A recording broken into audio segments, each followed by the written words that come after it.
In opening our 2024 New South Wales Social Justice Forum, and as we mark the end of Reconciliation Week, I too would like to acknowledge the traditional owners of the land and pay my respects to elders past and present. I grew up not too far from here on Camaragal land, and I do my work and my living on Gadigal land of the Eora Nation.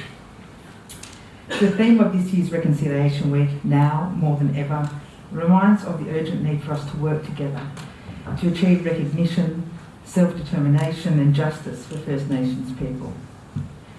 Reconciliation is up to everyone, and whilst we are working to support First Nation communities, we know that much, much more needs to be done to heal and repair the great injustices of our nation's past and present. The society has actually been committed to recognition and reconciliation for many decades, actually. We talked about voice going back 20 years or so, if not a bit longer.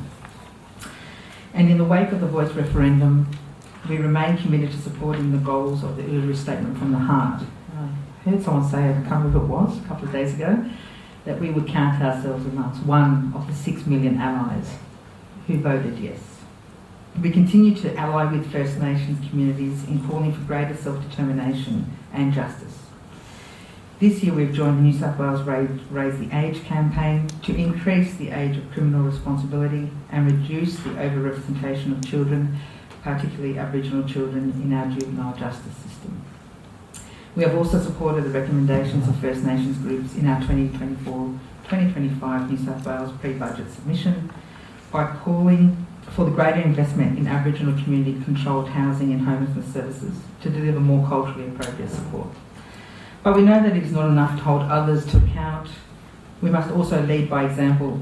Around 20 to 25% of the people we assist identify as Aboriginal and Torres Strait Islander, so we are actively working to employ more First Nations staff and to partner with First Nations organisations to deliver culturally safe and appropriate services. And I'm proud to say that we have recently entered into a partnership in Armidale for a drug and alcohol service with a local Aboriginal health provider. On Monday, I hosted a Reconciliation Week webinar with Elders Uncle Kelvin Brown and Uncle Raymond Dennison, along with proud Bundjalung woman Paige Williams, who's a caseworker at the Matthew Talbot in Newcastle. I was heartened to hear them say that society is on the right track and that we need to continue listening to First Nations communities and to work in partnership with them. But I was also reminded that reconciliation is more than just our words and deeds. Reconciliation must be in our hearts, said Paige. We need to approach reconciliation not as a tick-a-box formality, but with a spirit of kindness, compassion and empathy. I know that these are the very values that speak to what it means to be Vincentian, and as we look to launch our new Reconciliation Action Plan later in the year, I hope that all of our members, volunteers and employees continue to live out those values in action so that the society plays its part in walking together with First Nations peoples and communities. And if you want to learn more about our new RAP and how you can be a partner in everyday reconciliation, I encourage you to attend the First Nations Justice Workshop later this morning. Recently there has also been a spotlight, and rightly so, on domestic and family violence in Australia.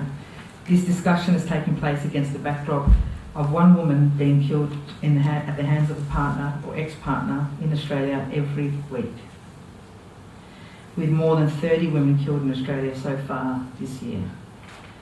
We see this crisis firsthand every day through the increasing demand for our services. 3 women seek assistance from the Society's domestic and family violence services every 8 hours. This is a national crisis, and as a community we need to act up now to stop it. While there is no one simple solution, of course, there are urgent steps that we can take to make women less at risk. It's not the actions of women that need to change, but the drivers and pressures that heighten the risk of domestic violence that need to be addressed. The connection between domestic violence and homelessness is undeniable. Domestic and family violence is the leading cause of homelessness and is the primary reason people seek assistance from the Society's housing and homelessness services. But due to the growing demand and lack of affordable housing and frontline services, 1 in 3 women and children escaping family violence are missing out on essential services. This year, we've seen an 83% increase in requests we are unable to accommodate, leaving close to 400 people without safety in their time of greatest need. A substantial investment in specialist domestic and family violence homelessness services is imperative to meet this demand. Secure and stable housing is critical to promoting the safety and well-being of not only women but all people. In recent years, surges in rental and house prices, coupled with the sustained cost of living crisis, has brought many families to breaking point. As members, you will be seeing this every single day as you deal with people who are coming to you who just cannot make ends meet. The Society's housing and homelessness services revealed the average length of time to achieve a housing outcome has increased by 177% over the past 5 years to 186 days.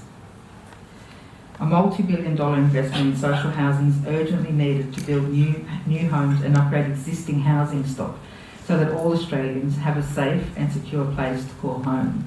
It is not good enough that we just put a roof over someone's head. It has to be dignified housing, housing that we ourselves would choose to live in. More than 57,000 applicants are on the waiting list for social housing currently in New South Wales, yet social housing accounts for just 4.5% of total housing in New South Wales, while less than 2/3 of public housing in the state met acceptable standards. So we know that there's social housing that is empty, vacant, because of the way it's been maintained, the social housing that people should not be living in, given the standard it is in, and of course the private rental market is dictating what it wants to dictate because it can, and that means people are also living in substandard housing because they have no other pathway. We recently partnered with the McKell Institute on a report highlighting the urgent need for increased investment in social housing. We know investment in social housing doesn't just help tenants directly, it also eases pressures elsewhere, particularly in the areas of health and social services. If the empathy in the human heart doesn't make sense, surely the economics make sense.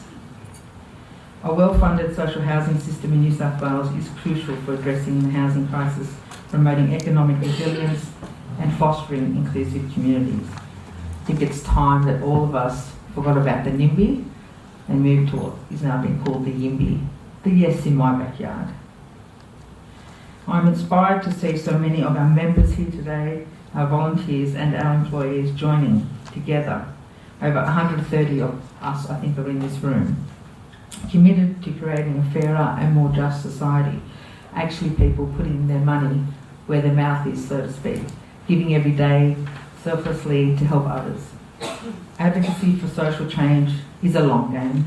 It's not an easy game, and it can be sometimes, as Mary talked about, you feel a bit disillusioned when you see all of the issues people are facing and that we don't have all the solutions quickly at hand. But I do hope that today's forum re-energises you and connects you with like-minded Vincentians and ignites new ideas and opportunities. Thank you for your ongoing commitment to social justice, to the people that we assist, and to the work of the Society. And I hope you enjoy the rest of the forum. Thank you.